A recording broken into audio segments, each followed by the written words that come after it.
ਸਾਹਿਬ JIO. ਆਵੋ ਸਿੱਖ ਸਤਿਗੁਰ ਕੇ ਪਿਆਰਿਓ, ਗਾਵੋ ਸੱਚੀ ਬਾਣੀ। ਬਾਣੀ ਤਾਂ ਗਾਵੋ ਗੁਰੂ ਕੇਰੀ, ਬਾਣੀਆਂ ਸਿਰ ਬਾਣੀ। ਬਾਣੀ ਗੁਰੂ ਗੁਰੂ ਹੈ ਬਾਣੀ, ਵਿੱਚ ਬਾਣੀ ਅੰਮ੍ਰਿਤ ਸਾਰੇ। ਗੁਰਬਾਣੀ ਕਹੈ ਸੇਵਕ ਜਨ ਮਾਨੈ, ਪ੍ਰਤੱਖ ਗੁਰੂ ਨਿਸਤਾਰੇ। ਸੱਜਣ ਸੱਚਾ ਪਾਤਸ਼ਾਹ, ਸਿਰਿ ਸ਼ਾਹ ਦੇ ਸ਼ਾਹ। ਜਿਸ ਪਾਸ ਬੈਠਿਆ ਸੋਹੀਐ, ਸਭਨਾ ਦਾ ਵੇਸਾ। ਸਤਿਨਾਮ ਸ੍ਰੀ ਵਾਹਿਗੁਰੂ ਸਾਹਿਬ ਜੀ। ਸ਼ਲੋਕ ਮਹਲਾ ਤੀਜਾ। ਏ ਮਨ ਹਰਿ ਜੀ ਧਿਆਏ ਤੂੰ। ਵਾਹਿਗੁਰੂ ਜੀ ਕਿਆ ਬੜੀਆ ਕਿਆ ਗੁਣੀ ਹੈ। ਸਤਿਨਾਮ ਸ੍ਰੀ ਵਾਹਿਗੁਰੂ ਸਾਹਿਬ ਜੀ। ਕਿਆ ਪੜੀਐ ਕਿਆ ਗੁਣੀਐ, ਕਿਆ ਵੇਦ ਪੁਰਾਨਾ ਸੁਣੀਐ। ਪੜ੍ਹੇ ਸੁਨੇ ਕਿਆ ਹੋਈ, ਜੋ ਸਹਿਜ ਨਾ ਮਿਲਿਓ ਸੋਈ। ਕਿਆ ਪੜੀਐ ਕਿਆ ਗੁਣੀਐ, ਕਿਆ ਵੇਦ ਪੁਰਾਨਾ ਸੁਣੀਐ। ਪੜ੍ਹੇ ਸੁਨੇ ਕਿਆ ਹੋਈ, ਜੋ ਸਹਿਜ ਨਾ ਮਿਲਿਓ ਸੋਈ। ਹਰਿ ਕਾ ਨਾਮ ਨਾ ਜਪਿ ਗਵਾਰਾ, ਕਿਆ ਸੋਚੈ ਬਾਰੰਬਾਰ। ਰਾਉ ਅੰਧਿਆਰੇ ਦੀਪਕ ਚਹੀਐ, ਇਕ ਬਸਤੈ ਗੋਚਰ ਲਹੀਐ।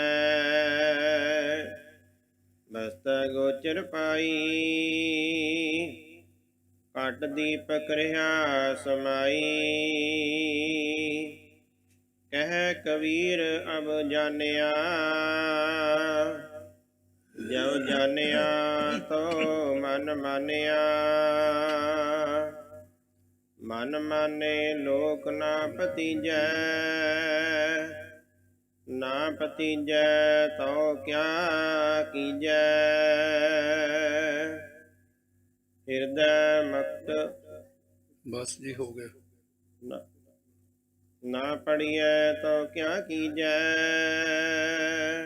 ਮਾਨੇ ਮਨ ਮਾਨੇ ਤੋ ਕਿਆ ਪੜੀਐ।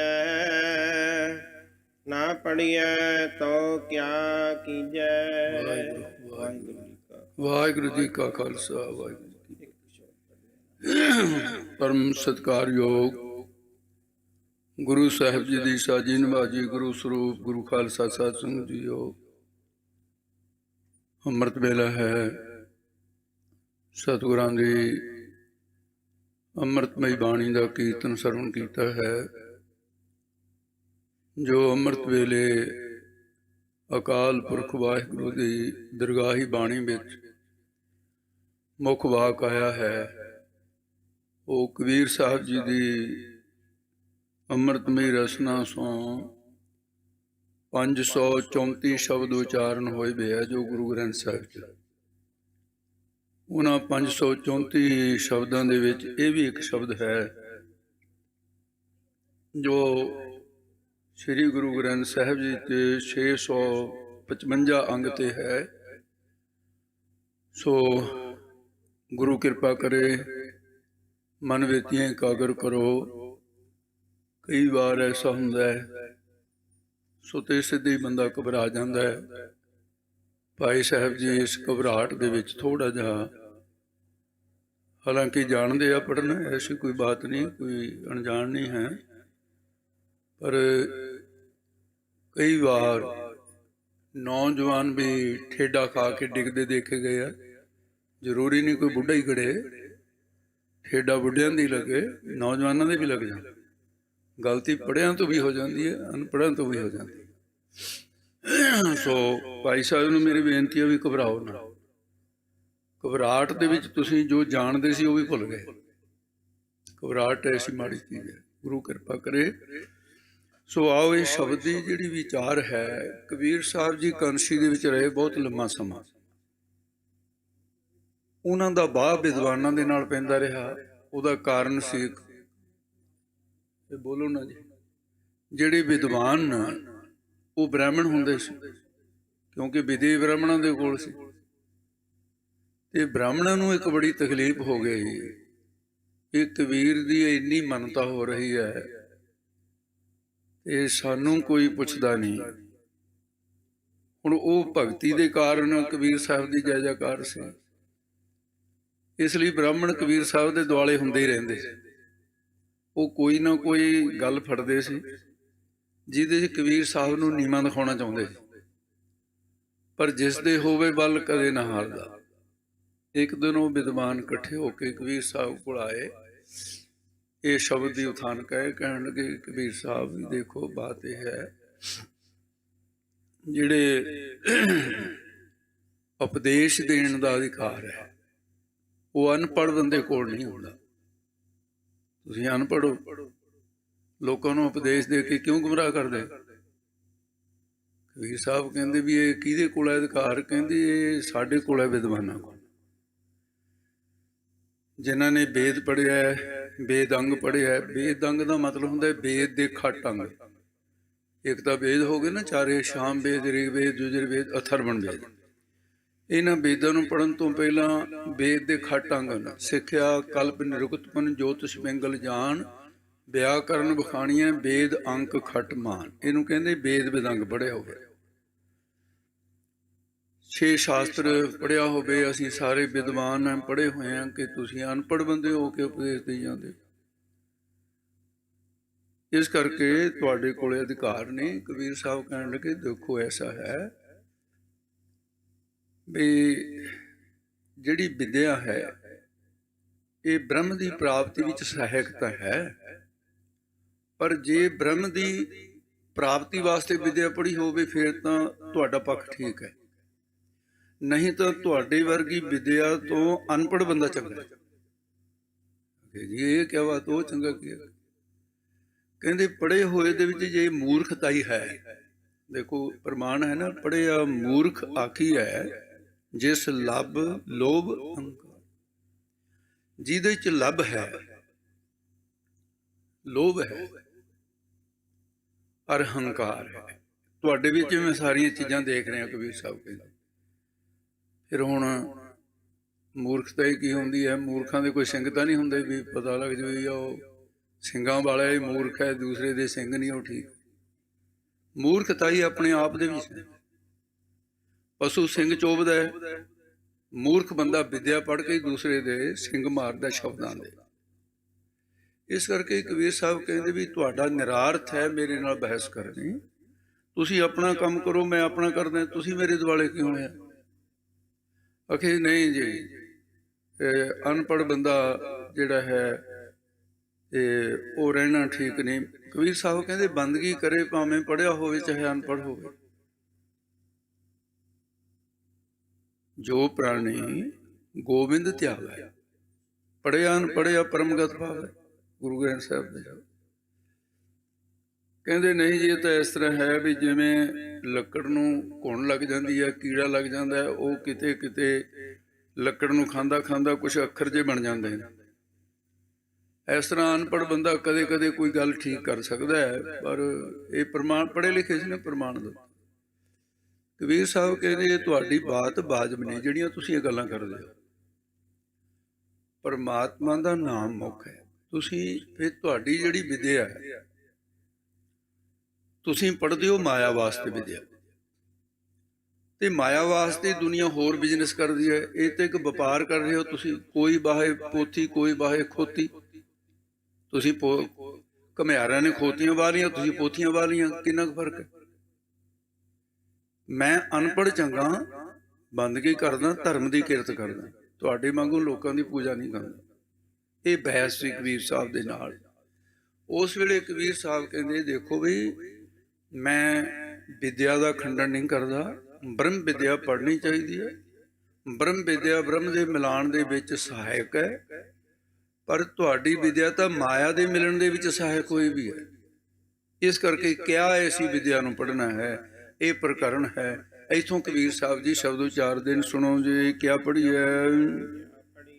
ਕਿਆ ਗੁਣੀਐ। ਇੱਕ ਹੁੰਦਾ ਪੜ੍ਹਨਾ ਤੇ ਦੂਸਰਾ ਹੁੰਦਾ ਗੁਣਨਾ। ਇਹ ਦੋਨੇ ਥੋੜਾ ਜਿਹਾ ਫਰਕ ਅੰਤਰ ਹੈ। ਤੇ ਪੜ੍ਹਨਾ ਤਾਂ ਹੈ ਅੱਖਰਾਂ ਦਾ ਉਚਾਰਨ ਕਰਨਾ, ਅੱਖਰਾਂ ਦਾ ਗਿਆਨ ਸਿੱਖ ਲੈਣਾ। ਤੇ ਜਿਵੇਂ ਆਪਣੇ ਧਰਮ ਦੇ ਸਮਝ ਲਓ, ਕਿਸੇ ਨੇ ਪਾਠ ਦਾ ਬੋਧ ਹੈ ਉਸ ਨੂੰ ਕਿ ਵਿਸਰਾਮ ਕਿੱਥੇ ਲਾਉਣਾ ਹੈ, ਇਹ ਉਚਾਰਨ ਦੀਆਂ ਕੁੰਡੀਆਂ ਕਿਹੜੀਆਂ ਨੇ, ਇਹ ਸਮਝ ਲਓ ਵੀ ਪੜ੍ਹਨਾ ਹੈ। ਜਾਂ ਸਿੱਧੇ ਤੌਰ ਤੇ ਸਮਝ ਲਓ ਭਾਈ ਸਾਹਿਬ ਜੀ ਪੜ੍ਹ ਰਹੇ ਹੈ ਤੇ ਮੈਂ ਉਸ ਪੜ੍ਹੇ ਹੋਏ ਨੂੰ ਗੁਣੀਆਂ ਨਾਲ ਵਿਚਾਰ ਕਰਨ ਦਾ, ਕਥਾ ਦਾ ਹੈ, ਵਿਆਖਿਆ ਦਾ ਹੈ। ਕਬੀਰ ਸਾਹਿਬ ਕਹਿੰਦੇ, ਨਾਮ ਸਿਮਰਨ ਤੋਂ ਬਿਨਾ ਕਿਆ ਪੜ੍ਹੀਏ? ਕੀ ਪੜ੍ਹਨਾ ਹੈ? ਵੇਦਾਂ ਸ਼ਾਸਤਰਾਂ ਦਾ ਮਾਇਆ ਵਾਸਤੇ ਪੜ੍ਹਨਾ। ਪੰਡਤ ਵਾਚ ਹੈ ਪੋਥੀਆਂ, ਨਾ ਬੂਝੈ ਵਿਚਾਰ, ਅਨਕੋ ਮਤੀ ਦੇ ਚਲੇ, ਮਾਇਆ ਕਾ ਵਾਪਾਰ। ऐसा क्या पढ़ना है जो माया वास्ते ही पढ़ना है? ये तो एक धंधा है। क्या पढ़ी है, क्या गुणियां है। फिर ਜਿਹੜੇ ਤੁਸੀਂ ਉਹਦੇ ਅਰਥ ਕਰ ਕਰਕੇ ਸੁਣਾਉਂਦੇ ਹੋ, ਲੋਕਾਂ ਨੂੰ ਜਿਹੜਾ ਗਿਆਨ ਦਿੰਦੇ ਹੋ, ਉਸ ਗਿਆਨ ਦੇ ਉੱਤੇ ਤੁਹਾਡਾ ਕੋਈ ਅਮਲ ਨਹੀਂ ਹੈ। ਜਿਸ ਗਿਆਨ ਨੇ ਤੁਹਾਡਾ ਹਿਰਦੇ ਦਾ ਅਗਿਆਨ ਦੂਰ ਨਹੀਂ ਕੀਤਾ, ਉਹ ਸੁਣਨ ਵਾਲੇ ਦਾ ਕਿਵੇਂ ਕਰੇਗਾ? ਜਿਹੜਾ ਗਿਆਨ ਤੁਹਾਡੇ ਖੁਦ ਹੀ ਜੀਵਨ ਵਿੱਚ ਕੰਮ ਨਹੀਂ ਆਇਆ, ਸੁਣਨ ਵਾਲੇ ਦੇ ਕੀ ਕੰਮ ਆਏਗਾ? ਫਿਰ ਤੁਸੀਂ ਗਿਆਨ ਨੂੰ ਇੰਨਾ ਵਾਧੂ ਕਿਉਂ ਸਮਝ ਲਿਆ? ਇਹ ਇਸ ਤਰ੍ਹਾਂ ਹੈ ਜਿਵੇਂ ਸਾਡੇ ਸਮਾਜ ਵਿੱਚ ਹੈ, ਕਹਿੰਦਾ ਵੀ ਆਹ ਫਲਾਨੀ ਚੀਜ਼ ਮੇਰੇ ਕੋਲ ਵਾਧੂ ਪਈ ਹੈ, ਤੇਰੇ ਕੰਮ ਆਉਂਦੀ ਆ, ਤੂੰ ਲੈ ਜਾ ਚੁੱਕ ਕੇ, ਮੇਰੇ ਕੋਲ ਵਾਧੂ ਹੀ ਹੈ। ਅੱਜ ਸਾਡੇ ਕੋਲ ਸਟੇਜਾਂ ਤੇ ਬੈਠਣ ਵਾਲਿਆਂ ਕੋਲ ਵਾਧੂ ਗਿਆਨ ਹੈ ਕਿ ਲੋਕੋ ਤੁਸੀਂ ਲੈ ਲਓ, ਸਾਡੇ ਤਾਂ ਇਹ ਕੰਮ ਦਾ ਨਹੀਂ ਹੈ, ਅਸੀਂ ਤਾਂ ਰੱਜੇ ਹੋਏ। ਇੱਥੇ ਆ ਕੇ ਕੰਮ ਵਿਗੜ ਗਿਆ। ਪ੍ਰਥਮੇ ਮਨ ਪ੍ਰਬੋਧ ਹੈ ਆਪਣਾ। ਜੋ ਤੂੰ ਕਹਿ ਰਿਹਾ ਹੈ, ਮਨ ਕਾ ਕਹਿਆ, ਜੋ ਤੇਰੇ ਮਨ ਤੋਂ ਆ ਰਿਹਾ ਹੈ, ਆਪਣਾ ਕਹਿਆ ਆਪ ਨਾ ਕਮਾਵੇਂ ਪੰਡਤ। ਤੂੰ ਜੋ ਕਹਿ ਰਿਹਾ ਲੋਕਾਂ ਨੂੰ, तेरी खुद ही कमाई नहीं है उसकी। कितनी हैरानी की बात है। किहदे ते आस रखदे कि तेरे ज्ञान दे नाल दुनिया सुधरेगी, तू खुद नहीं सुधरिया, ते फिर सुनने वाले किवें सुधरनगे? कि जिहड़ी रस्म तू अदा करदा है, सुनने वाले भी यही रस्म अदा करनगे। वो सुन के करनगे, तू सुना के कर लै, ते बाकी तो कुछ भी नहीं रहा। एक बादशाह से बड़ी देर तक कथा सुनता रहा, उम्र बीत गई। एक दिन एक महापुरुष आ गए ते उन्हां महापुरुषों के कोल उन्हें अपनी मन की व्यवस्था कथन की। कहने लगे, महाराज सुनिया सी भी कथा मन बदल देंदी है, पर मैं तो अज तो 12 साल जिहा जिहा पहला सी होया जा अज, ते मैनू कोई लाभ नहीं लगता कथा तो। इहदा की कारण है? महापुरुष कहन लगे, कथा दा तो दोष नहीं है इहदे विच, अजी फिर होर किहदा दोष है?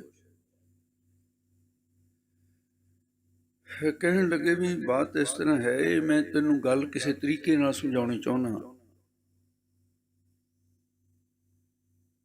ਉਹਦੇ ਲਈ ਤੈਨੂੰ ਕੁਝ ਖੇਚਲ ਕਰਨੀ ਹੋਏਗੀ। ਕਹਿੰਦੇ ਜੀ ਮੈਂ ਸਭ ਕੁਝ ਕਰਨ ਨੂੰ ਤਿਆਰ ਹਾਂ, ਦੱਸੋ।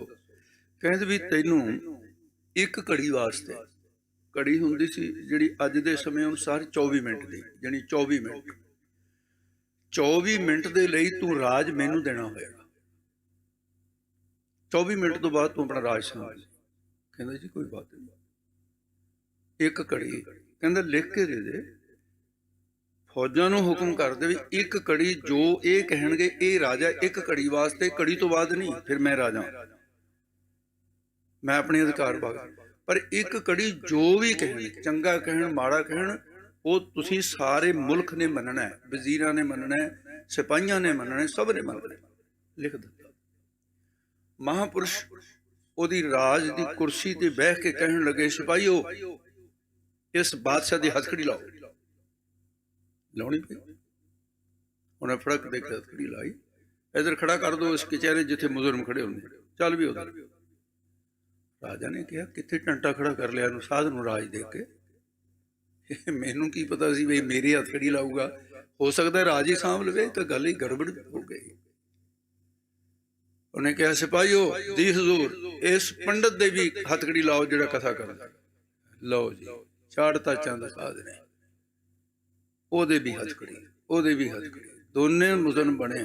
ਕਹਿੰਦੇ ਪਿੱਛੇ ਨੂੰ ਹੱਥ ਕਰੋ, ਪਿੱਛੇ ਨੂੰ ਹੱਥ ਕਰਕੇ ਬੰਨ ਦਿਓ, ਧਰਤੀ ਤੇ ਸੁੱਟ ਦੋ ਦੋਨਾਂ ਨੂੰ। ਕਿਹਾ ਅਨਰਥ ਹੋ ਗਿਆ ਰਾਜ ਦੇ ਵਿੱਚ। ਕਿੱਥੇ ਰਾਜੇ ਨੇ ਸਵਾਲ ਕੀਤਾ, ਇਹੋ ਜਿਹੇ ਸਾਧਨ ਨੂੰ ਤਾਂ ਵੜਨਾ ਹੀ ਨਹੀਂ ਚਾਹੀਦਾ ਇੱਥੇ ਆ ਕੇ। ਮਹਾਂਪੁਰਸ਼ ਬੋਲੇ, ਪੰਡਤ ਜੀ ਔਖਾ ਬੜਾ ਸੀ ਪੰਡਤ। ਕਹਿੰਦਾ ਹਾਂ। ਕਹਿੰਦੇ ਇਹ ਰਾਜੇ ਦੇ ਹੱਥ ਬੰਨੇ ਹੋਏ, ਤੁਹਾਨੂੰ ਤਰਸ ਨਹੀਂ ਆਉਂਦਾ? ਕਹਿੰਦੇ ਜੀ ਤਰਸ ਤਾਂ ਆਉਂਦਾ ਹੈ ਕਿ ਬਾਦਸ਼ਾਹ ਦੇ ਹੱਥ ਬੰਨੇ ਗਏ। ਕਹਿੰਦੇ ਵੀ ਹੱਥ ਖੋਲ ਦੇ ਇਹਦੇ। ਕਹਿੰਦਾ ਜੀ ਮੈਂ ਕਿੱਥੋਂ ਖੋਲ ਦਿਆਂ, ਮੇਰੇ ਤਾਂ ਖੁਦ ਹੀ ਬੰਨੇ ਹੋਏ ਨੇ।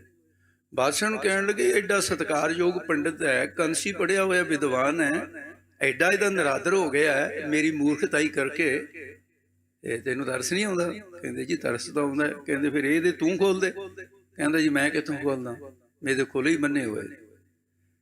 ਰਾਜਨ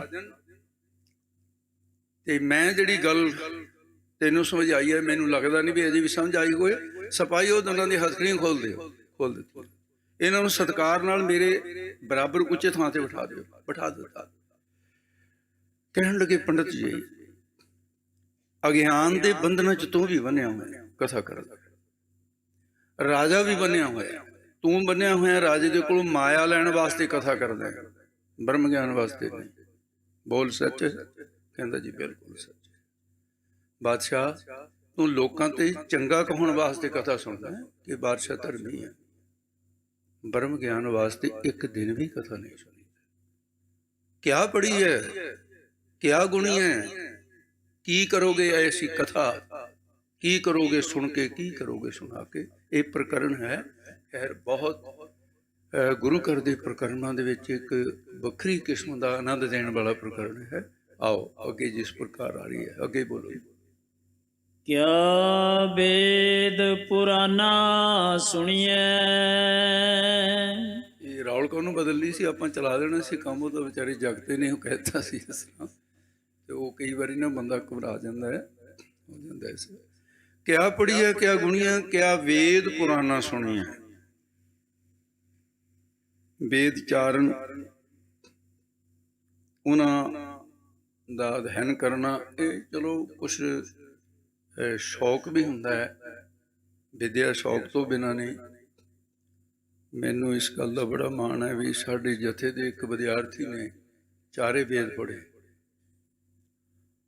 ਔਰ ਮੈਂ ਉਹਦੀ ਡਿਊਟੀ ਲਾਈ ਕਿ ਚਾਰੇ ਵੇਦਾਂ ਦੀ ਨੋਟੀਸ਼ਨਾਂ ਤਿਆਰ ਕਰ ਲੈ। ਉਹਨੇ ਤਿਆਰ ਕਰ ਲਈਆਂ ਕਿ ਕਿਸ ਵੇਦ ਦੇ ਕਿੰਨੇ ਕਾਂਡ ਨੇ, ਇੱਕ ਦੇ ਵਿੱਚ ਕੀ ਕੀ ਸਿਧਾਂਤ ਹੈ। ਉਹ ਕਾਫੀ ਵੱਡੀ ਪੁਸਤਕ ਬਣ ਗਈ ਹੈ।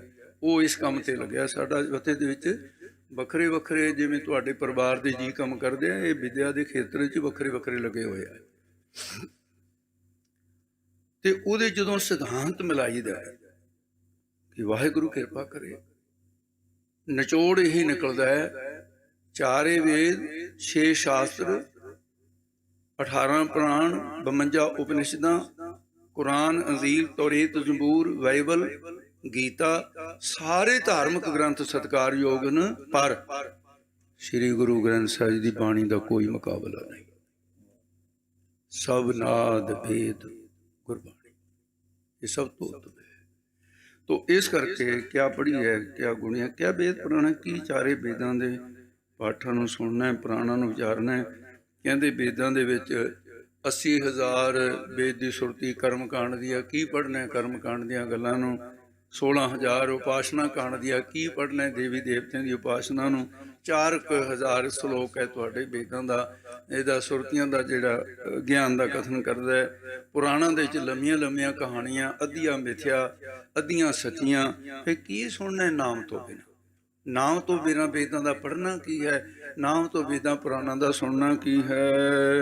ਪੜੇ ਸੁਨੇ ਕਿਆ ਹੋਈ। ਨਾਮ ਦੇ ਚਿੰਤਨ ਤੋਂ ਬਿਨਾਂ ਸਾਰੀ ਜ਼ਿੰਦਗੀ ਪੜ੍ਹਨ ਦੇ ਨਾਲ ਕੀ ਹੋ ਜਾਏਗਾ? ਕੋਈ ਬਾਦਸ਼ਾਹ ਦਾ ਹੁਕਮ ਪੜ੍ਹੀ ਤਾਂ ਜਾ ਰਿਹਾ ਹੈ, ਬਾਰ-ਬਾਰ ਪੜ੍ਹੀ ਜਾ ਰਿਹਾ ਹੈ, ਲੇਕਿਨ ਉਹਦੇ ਤੇ ਅਮਲ ਨਹੀਂ ਕਰ ਰਿਹਾ, ਤਾਂ ਫਿਰ ਪੜ੍ਹੇ ਦਾ ਅਰਥ ਕੀ ਹੋਏਗਾ? ਦੂਸਰੇ ਕਹਿਣਗੇ ਤੇ ਪੜ੍ਹਨ ਦਾ ਕੀ ਮਤਲਬ ਸੀ ਜਦੋਂ ਤੂੰ ਮੰਨਣਾ ਹੀ ਨਹੀਂ ਸੀ। ਪੜ੍ਹਨ ਤੋਂ ਬਾਅਦ ਮੰਨਣ ਦੀ ਬਾਤ ਹੈ, ਮੰਨਣਾ ਚਾਹੀਏ। ਸੁਣਨ ਤੋਂ ਬਾਅਦ ਮੰਨਣ ਦੀਆਂ ਪੌੜੀਆਂ ਨੇ ਜਪਜੀ ਸਾਹਿਬ ਵਿੱਚ। ਫਿਰ ਨਿਧਿਆਸਨ ਹੈ, ਫਿਰ ਤਤ ਤੂੰ ਪਦ ਸੁਸ਼ੋਧਨ ਹੈ। ਪੜ੍ਹੇ ਸੁਣੇ ਕਿਆ ਹੋਏ? ਸੁਣਨ ਦੇ ਨਾਲ ਤੇ ਪੜ੍ਹਨ ਦੇ ਨਾਲ ਸੱਜਣਾ, ਜੇ ਨਾਮ ਨਹੀਂ ਜਪਿਆ ਸੁਣਨ ਵਾਲਿਆਂ ਨੇ ਤਾਂ ਸੁਣਿਆ ਕੀ? ਜੇ ਪੜ੍ਹਨ ਵਾਲੇ ਨੇ ਨਾਮ ਨਹੀਂ ਜਪੇ ਤਾਂ ਪੜ੍ਹਿਆ ਹੀ। ਜੇ ਕਥਾ ਕਰਨ ਵਾਲੇ ਨੇ ਖੁਦ ਨਾਮ ਨਹੀਂ ਜਪਿਆ ਤਾਂ ਫਿਰ ਕਥਾ ਹੀ ਕਾਹਦੀ ਹੋਈ? ਪੁਰਾਤਨ ਮਹਾਂਪੁਰਸ਼ਾਂ ਦੇ ਵਿੱਚ ਇੱਕ ਗੁਰੂ ਕਾਲ ਤੋਂ ਮਰਿਆਦਾ ਚਲੀ ਆ ਰਹੀ ਸੀ, ਜਿਹੜੀ ਕਲਯੁਗ ਨੇ ਅੱਜ ਛੱਡੀ ਨਹੀਂ, ਕਿ ਜਿਸ ਨੇ ਵਿਆਖਿਆ ਕਰਨੀ ਹੈ ਉਹਨੂੰ ਪੜ੍ਹਾਈ ਦੇ ਨਾਲ ਨਾਲ ਜਾਂ ਤਾਂ 1.25 ਲੱਖ ਜਪਜੀ ਸਾਹਿਬ ਦਾ ਪਾਠ ਗਿਣ ਕੇ ਕਰੇ। ਪਹਿਲਾਂ 1.25 ਲੱਖ 6-7 ਸਾਲ ਲੱਗਣਗੇ, ਔਰ ਜਾਂ ਫਿਰ 36 ਲੱਖ ਮੂਲ ਮੰਤਰ ਦਾ ਜਾਪ ਕਰਿਆ ਹੋਵੇ, ਤੇ ਫਿਰ ਉਹ ਸਟੇਜ ਤੇ ਬਹਿ ਕੇ ਕਹੇ ਲੋਕਾਂ ਨੂੰ ਕਿ ਲੋਕੋ ਨਾਮ ਜਪੀਦਾ ਹੈ, ਅਸਰ ਹੋਏਗਾ। ਪ੍ਰਥਮੇ ਮਨ ਪ੍ਰਬੁੱਧ ਹੈ ਆਪਣਾ, ਪਾਛੇ ਆਵਰ ਜਾਵੇ। ਤੋ ਇਸ ਕਰਕੇ ਕਿਆ ਵੇਦਾਂ ਪੁਰਾਣਾਂ ਦਾ ਪੜ੍ਹਨਾ, ਪੜ੍ਹੇ ਸੁਣੇ ਕਿਆ ਹੋਏ? ਪੜ੍ਹਨ ਸੁਣ ਦੇ ਨਾਲ ਕੀ ਹੋ ਜਾਏਗਾ? ਕੋਈ ਬ੍ਰਹਮ ਗਿਆਨ ਨਹੀਂ ਪ੍ਰਾਪਤ ਹੋ ਜਾਂਦਾ। ਜਿਉ ਸਹਿਜ ਨ ਮਿਲਿਓ ਸੋਈ। ਸਹਿਜ ਨਾਮ ਗਿਆਨ ਦਾ ਹੈ। ਜਦੋਂ ਸਾਡਾ ਮਨ ਗਿਆਨ ਦੇ ਵਿੱਚ ਹੀ ਨਹੀਂ ਮਿਲਿਆ ਤਾਂ ਫਿਰ ਕੀ ਹੋਇਆ ਪੜ੍ਹਨ ਸੁਣ ਦੇ ਨਾਲ? ਇਹ ਪੰਡਿਤ ਜੀ, ਤੁਸੀਂ ਗਲਤ ਰਸਤੇ ਤੇ ਹੋ, ਬੰਦਗੀ ਕਰੋ। ਇੱਕ ਵੀਰ ਸਾਹਿਬ ਕੰਸੀ 'ਚ ਬੈਠੇ ਉਪਦੇਸ਼ ਦਿੰਦੇ ਨੇ, ਅੱਜ ਸਾਨੂੰ ਮੁੱਖ ਵਾਕ ਰੂਪ ਦੇ ਵਿੱਚ ਮਿਲਿਆ ਹੈ। ਜਦੋਂ ਸਹਿਜ ਦੇ ਵਿੱਚ ਆਪਣਾ ਮਨ ਗਿਆਨ ਦੇ ਵਿੱਚ ਨਹੀਂ ਮਿਲਿਆ, ਸਹਿਜ ਨਾਮ ਸ਼ਾਂਤੀ ਦਾ ਵੀ ਹੁੰਦਾ ਹੈ।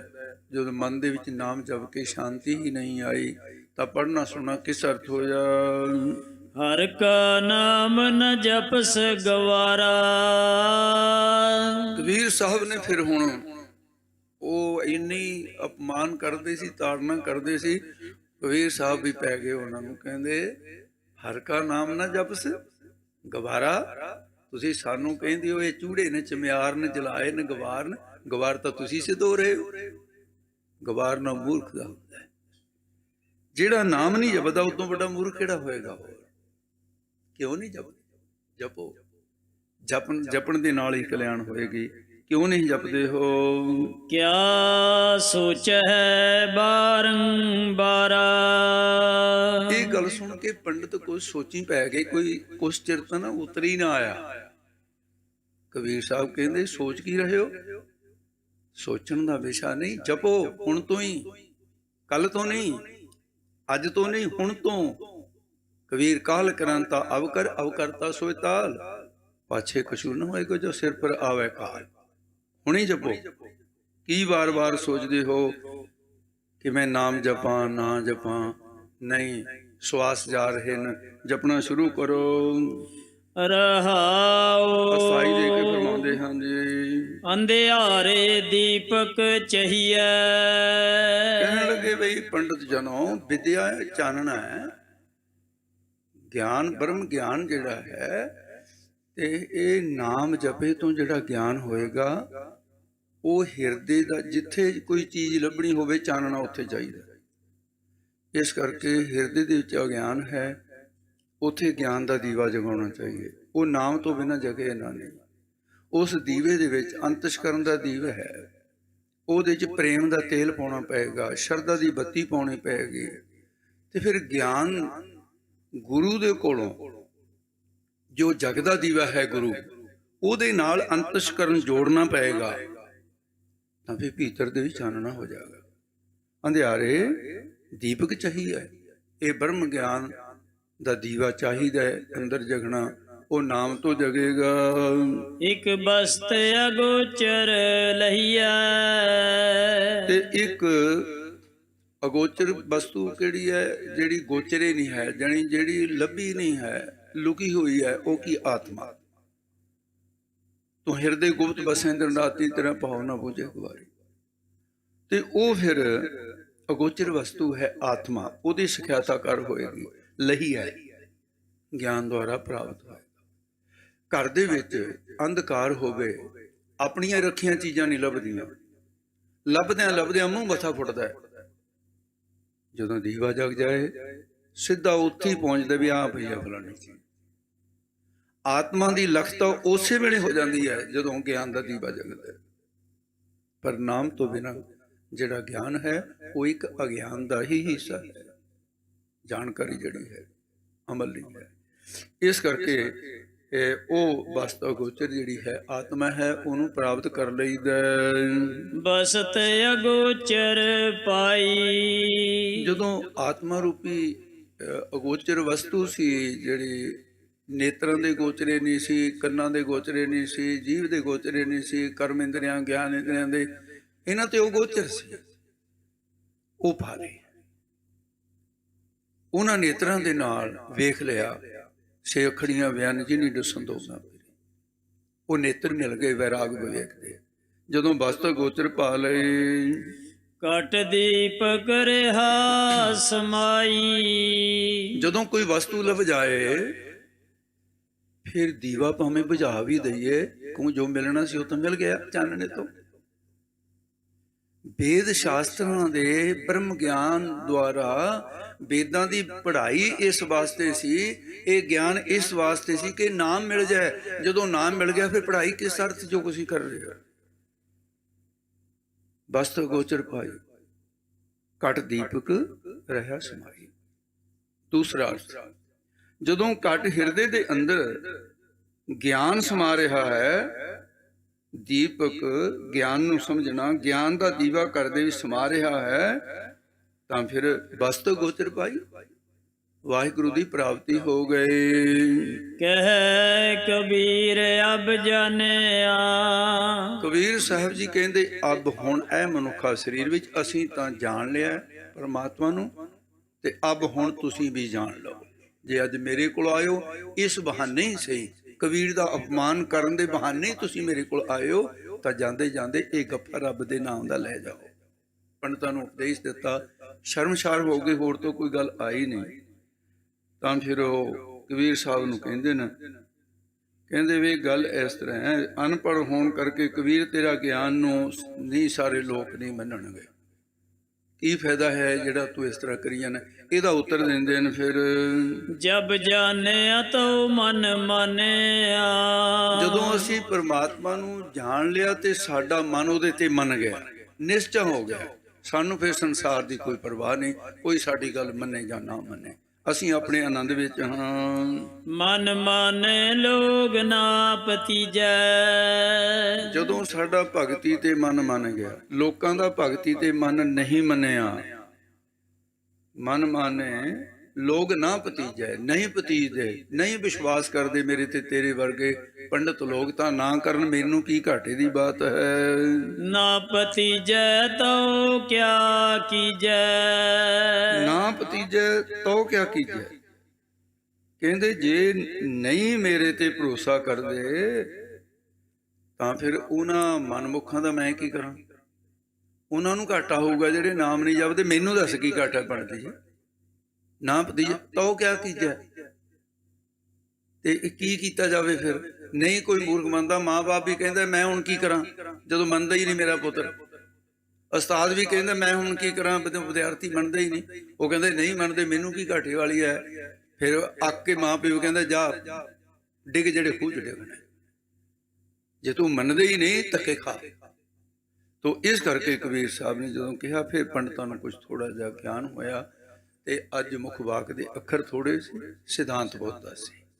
ਇੱਥੇ ਹੁਣ ਮੁੱਖ ਵਾਕ ਦੀ ਸਮਾਪਤੀ ਹੈ। ਜਿੱਥੇ ਅੰਕ ਬਦਲਦਾ ਹੈ ਉਹ ਇਸੇ ਕਰਕੇ ਵਿਚਾਰੇ ਨੂੰ ਭੁਲੇਖਾ ਪੈ ਗਿਆ, ਜਦੋਂ ਅੰਕ ਬਦਲਦਾ ਹੈ ਸ਼ਬਦ ਇੱਥੇ ਪੂਰਾ ਹੋ ਗਿਆ, ਕਬੀਰ ਸਾਹਿਬ ਦਾ ਨਾਮ ਵੀ ਆ ਗਿਆ ਤੇ ਅੰਕ ਵੀ ਪੂਰਾ ਹੋ ਗਿਆ। ਇਹ ਜਿਹੜਾ ਹਿਰਦੇ ਕਵਟ ਮੁਖ ਗਿਆ ਨਹੀਂ, ਇਹ ਦੂਜਾ ਸ਼ਬਦ ਹੈ, ਇਹ ਮੁੱਖ ਵਾਕ ਦੇ ਨਾਲ ਸੰਬੰਧਿਤ ਨਹੀਂ ਹੈ। ਆਓ ਇੱਥੇ ਹੀ ਸਮਾਪਤੀ ਹੈ।